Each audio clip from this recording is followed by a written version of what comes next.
Cena Preta, para mim, é ter a oportunidade de trabalhar com dança afro e poder levar esse conhecimento para todos os corpos e todas as corpas. Cena Preta, para mim, é isso.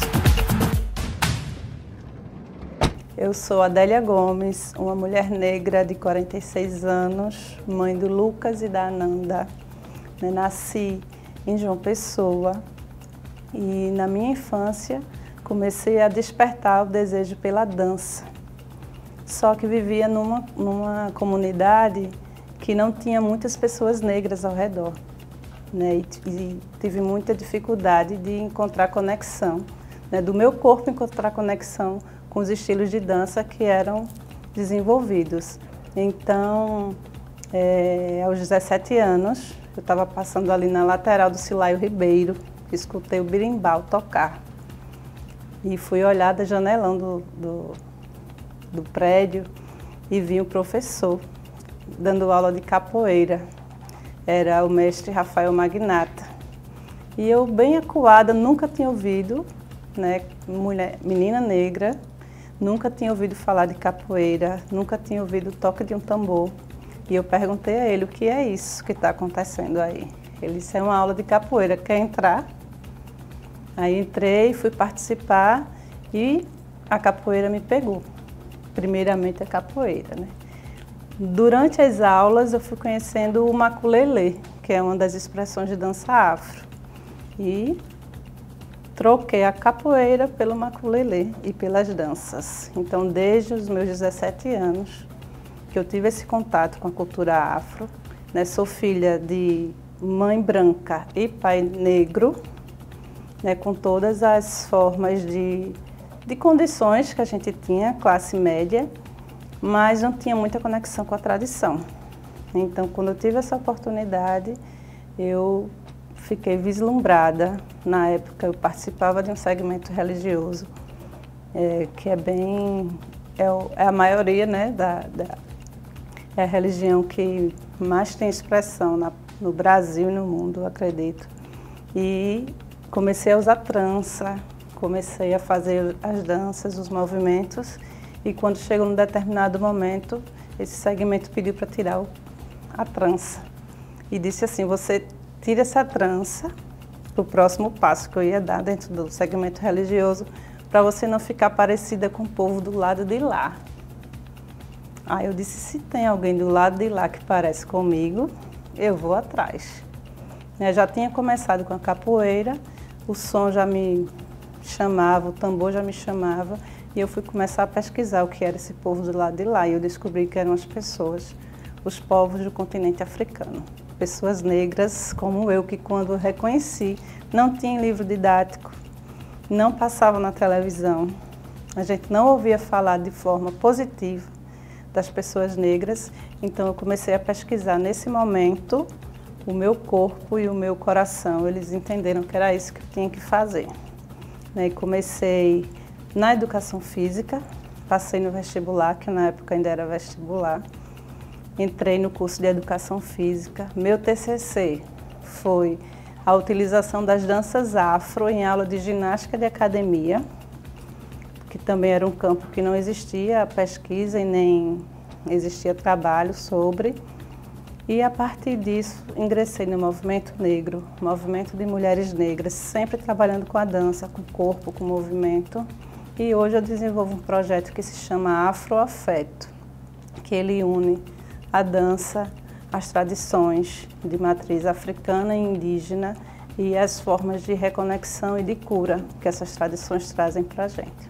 Iniciar esse movimento com a dança afro foi o pontapé, foi a primeira oportunidade que eu tive de me reconectar com minha ancestralidade, mesmo sem saber que nome dar, não sabia muito sobre os tipos de dança, eu só sabia que eu ouvia o tambor e aquele tambor me chamava. É tanto que quando eu comecei a ministrar as oficinas de dança afro, comecei a ser convidada a ministrar oficina sem nem saber que eu sabia ministrar oficina. Então, a universidade me convidava, a comunidade me convidava, pela habilidade e pela facilidade que meu corpo tinha né, de reconexão com essa dança e a expressão que essa dança, a sensação que essa dança levava para as pessoas.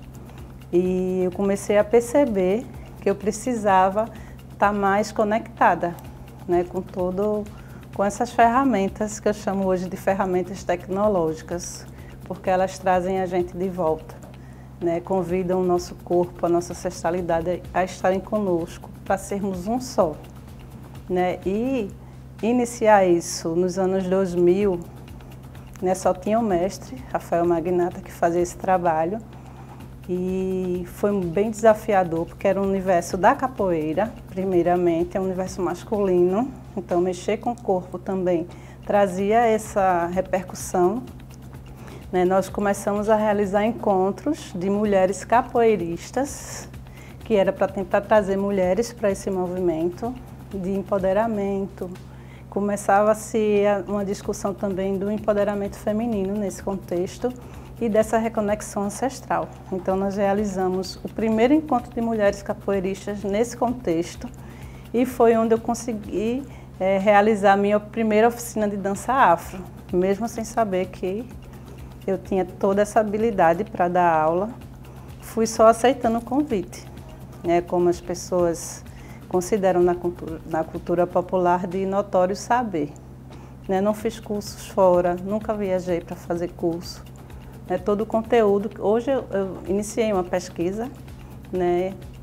Pesquiso profissionais, participo de outras atividades, mas na época eu não saí de João Pessoa. Tudo que meu corpo trazia tinha o que o mestre apresentou na dança, mas tinha muita reconexão ancestral. Então, às vezes eu não sabia nem explicar como é que funcionava. Eu estava na aula, preparava a parte teórica da aula, mas daqui a pouco eu já estava fazendo um movimento que nem eu mesma sabia que era um movimento.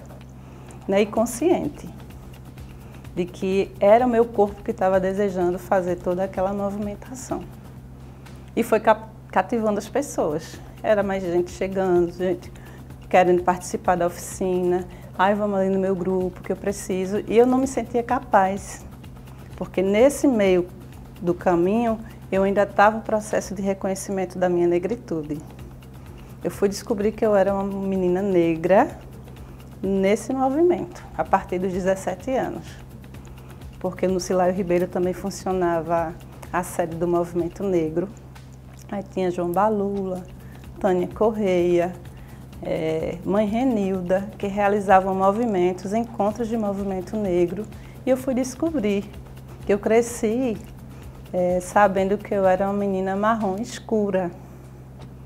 Né? E foi uma forma que os meus pais tiveram de cuidar da gente, de mim e da minha irmã, e para a gente não sofrer tanto preconceito que a sociedade sempre deixava a gente escanteada, mesmo a gente morando num bairro que nem era chique demais e nem estava em tanta vulnerabilidade, mas não tinham outras pessoas negras.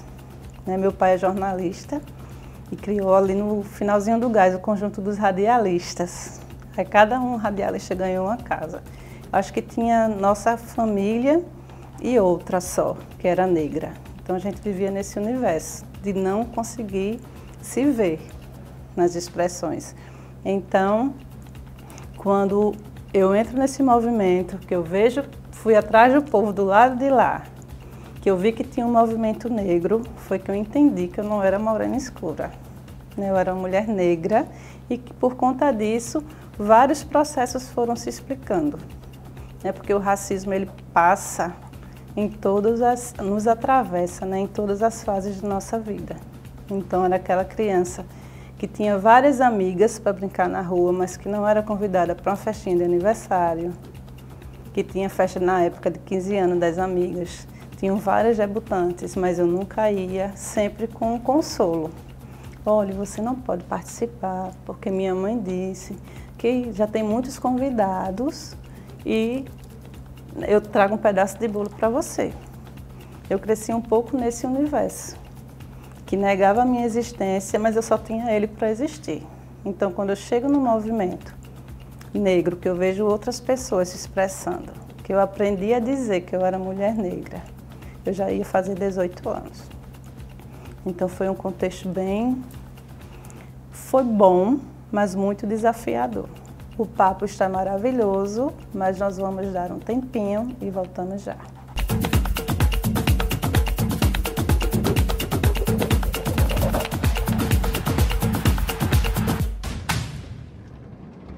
Estamos de volta para a gente continuar a conversar um pouquinho mais sobre minha história.